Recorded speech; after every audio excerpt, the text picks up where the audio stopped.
বন্ধুরা, এক স্ত্রীর দুই স্বামী শুনলেই খুব অবাক লাগে, তাই না? কিন্তু এই ঘটনা ঘটেছে বিহারের একটি ছোট্ট জেলায়। সেখানে এক স্ত্রী তার দুই স্বামীকে নিয়ে বাস করছে এবং নিজের দুই স্বামীর সঙ্গে তিনি সুখে শান্তিতেই জীবন কাটাচ্ছেন।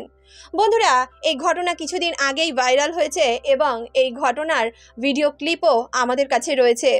তাই এই কাহিনীর আসল ঘটনা, কেন প্রথম স্বামী থাকা সত্ত্বেও সেই মহিলা আবারও দ্বিতীয় একজনকে বিয়ে করলো, তারপর ওই দুই স্বামী মিলে কিভাবে ওই স্ত্রীর সঙ্গে জীবন কাটাচ্ছে, তারা কিভাবে সুখে শান্তিতে থাকছে, চলুন আজকের এই ভিডিওর মাধ্যমে এই ঘটনার আসল সত্যতা জানা যাক। বন্ধুরা, এই ঘটনাটি আপনাদের জীবনে একটি আলাদা রকমের শিক্ষা প্রদান করবে, একটি অন্য ধরনেরই রোমাঞ্চের সৃষ্টি করবে। তাহলে চলুন আজকের এই শিক্ষামূলক কাহিনী শুরু করা যাক। তবে কাহিনী শুরু করার আগে আপনাদের সকলকে আমি এটা জানাতে চাই, যদি আপনারা আমার চ্যানেলের নতুন দর্শক হয়ে থাকেন তাহলে অবশ্যই আমার চ্যানেলটিকে সাবস্ক্রাইব করে আমার মনোবলের বৃদ্ধি করুন। এই ঘটনা ঘটেছে বিহারেরই একটি ছোট্ট গ্রামে। সেই গ্রামেই জ্যোতি নামের একটি মেয়ে বাস করত। জ্যোতির বয়স ছিল 14 বছর এবং জ্যোতির সঙ্গে রামলাল নামের এক ব্যক্তির বিয়ে ঠিক করে দেয় তার পরিবারের লোকেরা। কিছুদিনের মধ্যেই জ্যোতি আর রামলালের বিয়ে হয়ে যায়। কিন্তু জ্যোতি আর রামলালের যখন বিয়ে হয়েছিল তখন জ্যোতির বয়স 14 বছর ছিল আর রামলালের বয়স ছিল 15 বছর। বন্ধুরা, এইরকম জায়গায় গ্রাম অঞ্চলের দিকে খুব অল্প বয়সেই ছেলে মেয়েদের বিয়ে হয়ে যায়, আর বিহারের দিকে তো এই বিষয়টা খুব বেশিই দেখা যায়। বিহারে খুব অল্প বয়সে ছেলে মেয়েদের বিয়ে দিয়ে দেওয়া হয়। জ্যোতি আর রামলালের যখন বিয়ে হয়েছিল তারা স্বামী স্ত্রীর সম্পর্ক সম্বন্ধে কিছুই বুঝতো না, কিছুই জানতো না। রামলাল কিছুই জানতো না যে কিভাবে একটা স্বামী তার স্ত্রীর সঙ্গে সম্পর্ক স্থাপন করে, কিভাবে তাদের মধ্যে ভালোবাসার মধুর সম্পর্ক তৈরি হয়। এমনকি বৌভাতের দিনও রামলাল এটা কিছুই জানতো না যে সে জ্যোতির সঙ্গে কি করবে, কি কথাবার্তা বলবে। কারণ বন্ধুরা, জ্যোতি আর রামলাল দুজনেই অল্প বয়স্ক ছিল। আর এছাড়াও রামলাল নিজের বাবা মার খুব বাধ্য ছেলে ছিল। রামলাল বাইরের 10টা বন্ধুর সঙ্গে খুব একটা মিশতো না, তাই সে এই বিষয় সম্বন্ধেও কিছুই জানতো না। এদিকে বৌভাতের পরদিন যখন বাড়ির লোকেরা, যত বাড়িতে আত্মীয় স্বজন থাকে, তারা যখন জ্যোতির ঘরে ঢুকলো, তারা দেখলো তাদের ঘরের খাট যেমন ছিল তেমনই রয়েছে। ঘরে যেভাবে ফুল দিয়ে সাজানো ছিল খাট, ঠিক তেমনভাবেই সাজানো রয়েছে। জ্যোতি খাটের এক কোণে ঘুমিয়ে রয়েছে আর রামলাল মাটিতে একটি ছোট্ট চাটাই বিছিয়ে সেখানে শুয়ে আছে। তখনই জ্যোতির শাশুড়ি জ্যোতিকে সেখান থেকে ওঠালো এবং ঘরের বাইরে নিয়ে গেল। তারপর থেকে জ্যোতি নিজের শাশুড়ির সঙ্গে থাকতো, কারণ জ্যোতির শাশুড়ি এটা ভালো মতোই বুঝে গেছিল যে তার ছেলের এখন বয়স অনেক ছোট, সে বয়সে অনেক কম, সুতরাং তাদের দুজনকে একসঙ্গে রাখা এখন ঠিক হবে না। জ্যোতি আর রামলাল সেভাবেই একে অপরের সঙ্গে বন্ধুত্বপূর্ণ জীবনযাপন করতে লাগলো। সারা দিন জ্যোতি আর রামলাল তাদের বাড়ির উঠানেই খেলাধুলো করত, একে অপরের সঙ্গে গল্পগুজব করত। তারা পুতুল নিয়ে খেলতো, যে মাটির পুতুলগুলো বানানো থাকে, গ্রাম অঞ্চলে যে মাটির পুতুল পাওয়া যায়, সেই মাটির পুতুল নিয়ে তারা দুজনে খেলা করত। এভাবে খেলা করতে করতে 2 বছর কেটে যায়।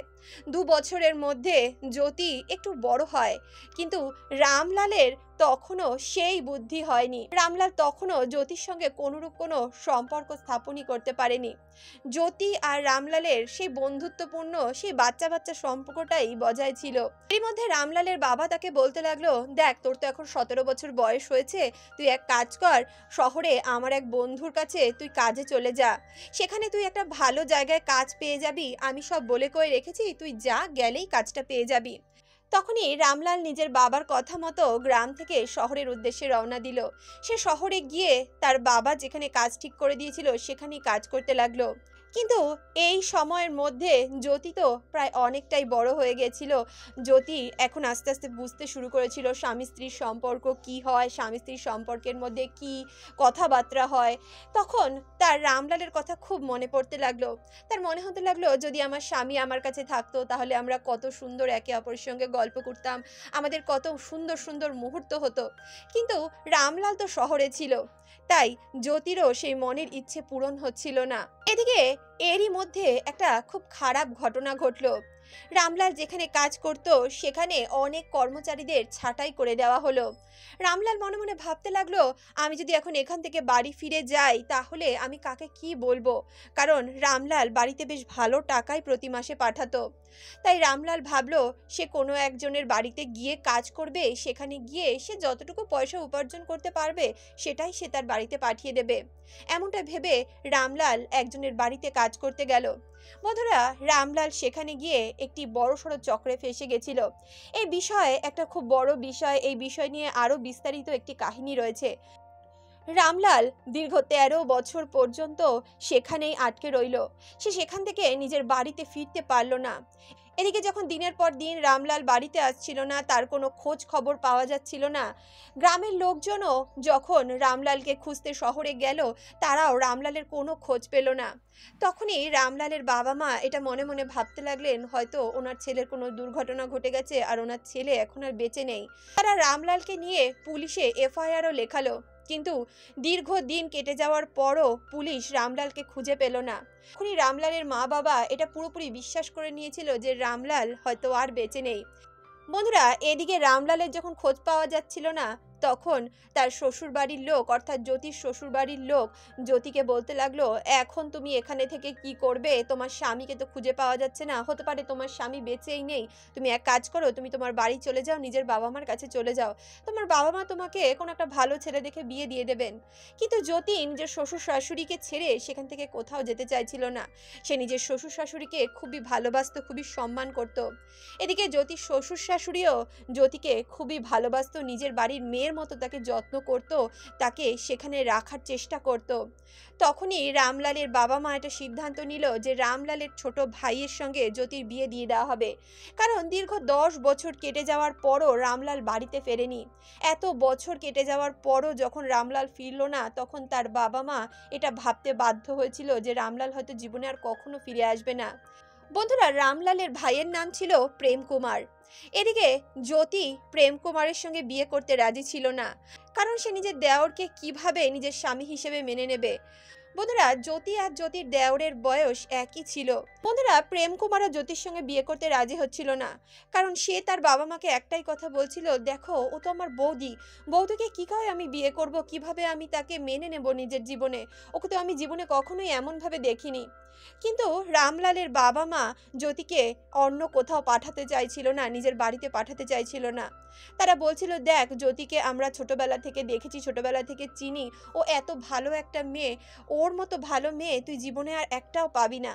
আমি বলি কি, বাড়ির বউ বাড়িতেই থাকুক, তুই তোর বৌদিকেই বিয়ে কর। এদিকে প্রেম কুমার নিজের বাবা মার কথা কোনো মতে মানতেই চাইছিল না। তখনই প্রেম কুমারের বাবা মা তাকে অনেক বোঝালো এবং অনেক বোঝানোর পর প্রেম কুমার নিজের বৌদি অর্থাৎ জ্যোতিকে বিয়ে করতে রাজি হয়ে গেল। বন্ধুরা, জ্যোতিকেও তারা খুব ভালো মতোই বোঝালো এবং অবশেষে জ্যোতিও এটা দেখলো যে আমি বাইরে যদি যাই, অন্য কাউকে যদি বিয়ে করি, তাহলে জানি না সেই পরিবার কেমন হবে, সেই শ্বশুর শাশুড়ি কেমন হবে, পরবর্তীতে তারা আমাকে সম্মান করবে কিনা, কারণ তারা সকলেই জানবে যে আমার একবার বিয়ে হয়ে গেছে। সুতরাং আমার তার থেকে ভালো হবে এখানেই থাকি, এখানে থেকেই আমি আমার জীবিকা নির্বাহ করি। ঈশ্বর আমাকে একটা ভালো পরিবার দিয়েছেন, কেনই বা আমি ঈশ্বরের এই ইচ্ছাকে অমান্য করতে যাব। এমনটা ভেবে জ্যোতিও প্রেম কুমারকে বিয়ে করতে রাজি হয়ে গেল। তারপর তাদের দুজনের আড়ম্বরতাপূর্ণভাবে বিয়ে দিয়ে দেওয়া হলো। বন্ধুরা, জ্যোতি আর প্রেম কুমারের বিয়ের পর তাদের একটি ছোট্ট কন্যা সন্তানও হয়ে গেছিল এবং দীর্ঘ 3 বছর তারা সুখে শান্তিতেই নিজেদের জীবন কাটাচ্ছিল। কিন্তু বন্ধুরা, রামকুমার যখন নিজের বাড়ি থেকে চলে গেছিল তখন তার বয়স ছিল 17 বছর। আর দীর্ঘ 13 বছর পর রামকুমার নিজের বাড়িতে হঠাৎ একদিন ফিরে আসলো। হঠাৎ একদিন সকালবেলা যখন রামকুমারের বাড়ির লোকজন বাড়ির বাইরেই উঠানে কাজবাজ করছিল, তখনই তারা দেখলো একজন ব্যক্তি যার জামা কাপড় ছিঁড়ে ফেটে রয়েছে, মাথার চুল উল্টোপাল্টা, সেই ব্যক্তি তাদের ঘরের ভিতর প্রবেশ করছে। সেই ব্যক্তি ঘরে ঢুকে তার মাকে ডেকে বলতে লাগলো, মা আমি চলে এসেছি, মা আমি বহুদিন পর বেঁচে ফিরেছি। বন্ধুরা, রামলাল ওরকম খারাপ অবস্থায় যখন নিজের ঘরে প্রবেশ করলো তখন রামলালের মা তাকে দেখে হতবাক হয়ে গেল। সে চিৎকার করে নিজের ছেলেকে জড়িয়ে ধরলো আর বলতে লাগলো, বাবা তুই কোথায় গেছিলিস? 13 বছর ধরে আমরা তোকে কত খোঁজার চেষ্টা করেছি, হঠাৎ করে তুই কোথায় গেছিলিস, কোথা থেকে আসলি? তখন রামলাল বলতে লাগলো, মা আমার সঙ্গে এই এই ঘটনা ঘটেছে। তখন ওই কারখানা থেকে আমাকে ছাঁটাই করে দেওয়া হয়েছিল। আমি ভেবেছিলাম সেখানেই কোনো একটি বাড়িতে কাজবাজ করে আমি মাসে যে টাকা পাবো সেই টাকাই আমি বাড়িতে পাঠিয়ে দেব, কিন্তু আমি যেখানে চলে গেছিলাম সেটা খুব খারাপ জায়গা ছিল এবং সেখান থেকে আমি কোনো মতেই বেঁচে ফিরতে পারছিলাম না। দীর্ঘ 13 বছর আমাকে তারা আটকে রেখেছিল এবং তারা আমাকে দিয়ে অনেক খারাপ খারাপ কাজ করাতো। তারা আমাকে সারা দিন রাত খাটাতো এবং আমাকে দুবেলা দুমুঠো খেতে পর্যন্ত দিত না। হঠাৎই একদিন আমি সেখান থেকে কোনোভাবে বেঁচে ফিরতে পারি এবং আমি সেখান থেকে পালিয়ে এখন আমাদের গ্রামে চলে এসেছি। বন্ধুরা, রামলালের এই কথা শুনে রামলালের বাবা মা এবং তার ভাইও সেখানে ছুটে আসলো এবং সেখানে এসে রামলালের ভাই তার দাদাকে জড়িয়ে ধরে চিৎকার করে করে কাঁদতে লাগলো। সে বলতে লাগলো, দাদা তুই কোথায় চলে গেছিলিস? আমরা তোকে ছাড়া অসহায় হয়ে গেছিলাম। এদিকে জ্যোতি তখন রান্নাঘরে বসে রান্না করছিল। সে যখন দেখলো যে 13 বছর পর হঠাৎ করে তার স্বামী এইভাবে ফিরে এসেছে, তখন তার মনে হচ্ছিল সে তাড়াতাড়ি গিয়ে নিজের স্বামীর কাছে যাক এবং তার স্বামীর কাছে গিয়ে তার পা ছুঁয়ে তাকে প্রণাম করুক, তাকে জড়িয়ে ধরুক। কারণ বন্ধুরা, জ্যোতি রামলালকে ভীষণ ভালোবাসতো। সে ছোটবেলা থেকেই রামলালকে নিজের জীবন সঙ্গী হিসেবে মেনেছিল, তাকে নিজের স্বামী হিসেবে মেনেছিল আর জীবনে কখনোই সে রামলালকে ভোলাতে পারেনি। কিন্তু বন্ধুরা, বাধ্যতাবশত সে প্রেম কুমারের সঙ্গে বিয়ে করেছিল, তাকে নিজের স্বামী হিসেবে মেনেছিল। তাই সে কিভাবে রামলালের কাছে যাবে, তার কাছে গিয়ে সে নিজের মনের কথা জানাবে সেটাও বুঝে উঠতে পারছিল না। এদিকে রামলাল যখন জ্যোতির কথা জিজ্ঞেস করলো, সে তার মাকে বলতে লাগলো, মা জ্যোতি কোথায়?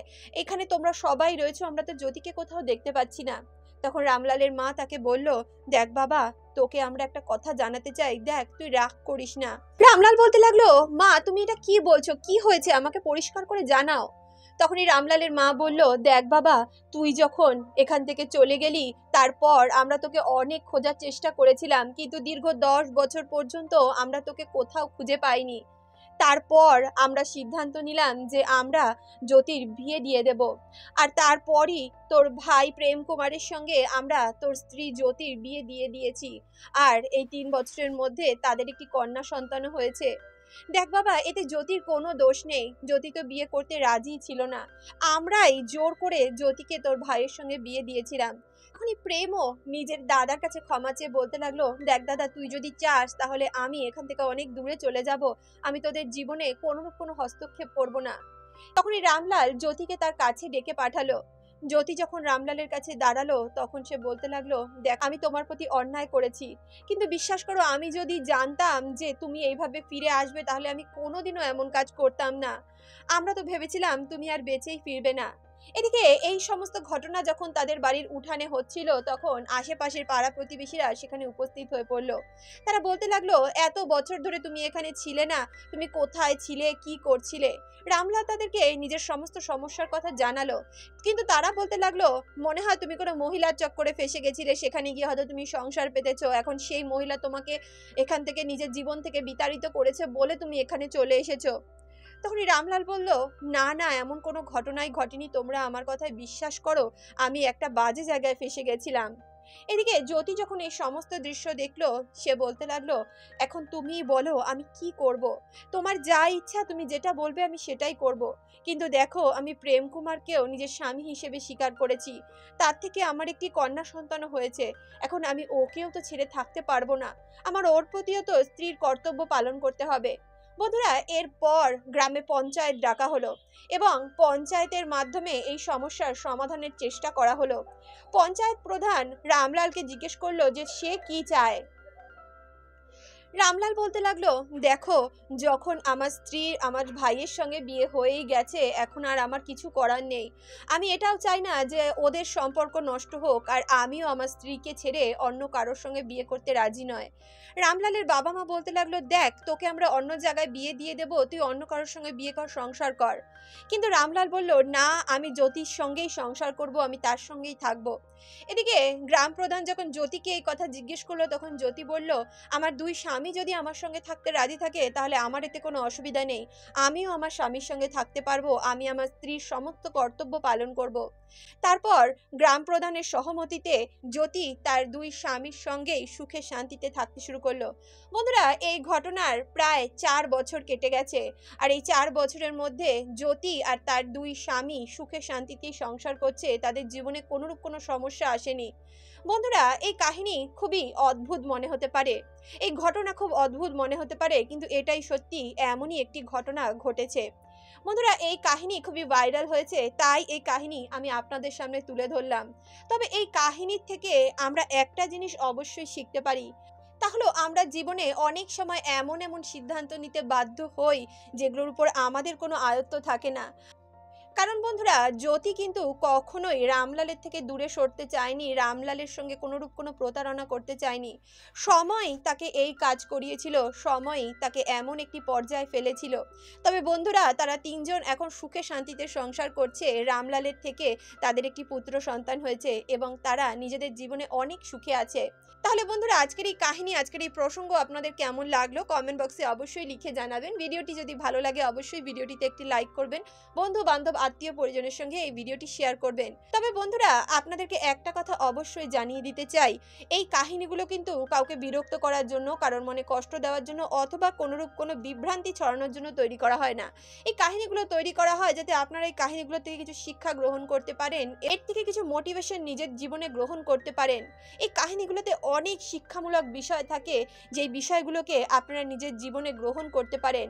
তবুও যদি এই কাহিনীর কোনো অংশ আপনাদের খারাপ লেগে থাকে, কোনো অংশের দ্বারা আপনারা ব্যথিত হয়ে থাকেন, তাহলে অনিচ্ছাকৃত ভুল ত্রুটির জন্য আমাকে মার্জনা করবেন। তাহলে বন্ধুরা, দেখা হচ্ছে পরবর্তী অধ্যায়ে নতুন কোনো কাহিনীর সঙ্গে, নতুন কোনো গল্পের সঙ্গে। ততক্ষণের জন্য সুস্থ থাকুন, ভালো থাকুন।